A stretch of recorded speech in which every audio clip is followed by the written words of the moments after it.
Good evening, class. I've had a lot of questions in the discussion area and, private emails about the homework in Module 7 on classifying molecules.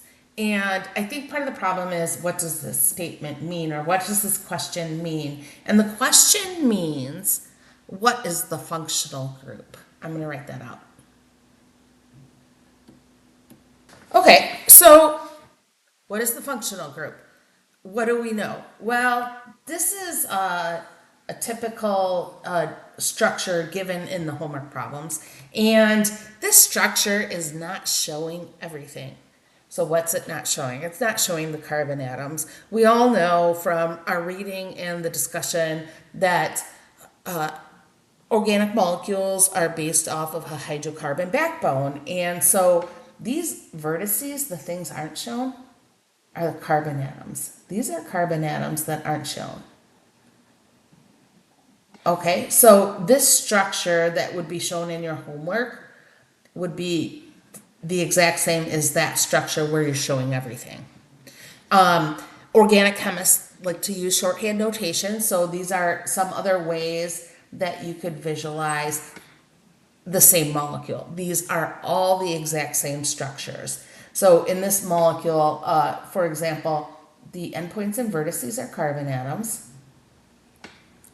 And then we know that carbon needs to form 4 bonds. So you can add in the amount of hydrogen atoms based on how many bonds are shown. Like this carbon shows 1 bond, so it must have 3 hydrogens. This carbon shows 2 bonds already, so it must have 2. This carbon shows 2, so it must have 2 hydrogens. And then this carbon shows 1, so it must have 3 hydrogens. And then we get that kind of structure. Expand, if we want to expand it, we know that these are all single bonds because hydrogen can only form 1 bond, and we would get that kind of structure. So that's just an introduction to shorthand notation for organic molecules. Let's get back to the question. What is the functional group? In your book, you do have a table of defining features of functional groups. I posted a different type of table in the announcements, and I'm just going to show the table I posted, but your book is fine for this too. But I'm just going to show from this table. And what we had shown on that picture, we had a COC, and that was the defining feature. So I'm just going to walk you through some examples of defining features. For example, a carbon-carbon triple bond, that's an alkyne. A carbon-to-carbon double bond, that's an alkene.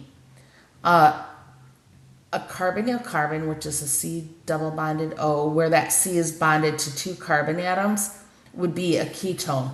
And what the question is asking when we're asking for functional groups is the name of the functional group, not the name of the molecule. So let's go back to the question. Sorry. The answer to this question, so we have, looking at that table, we have a COC, and that is the defining feature of an ether. So the answer is ether. Be careful for spelling in these problems. That's all I have for now. Please email me or post in the discussion if you have any questions. Thank you and have a great evening.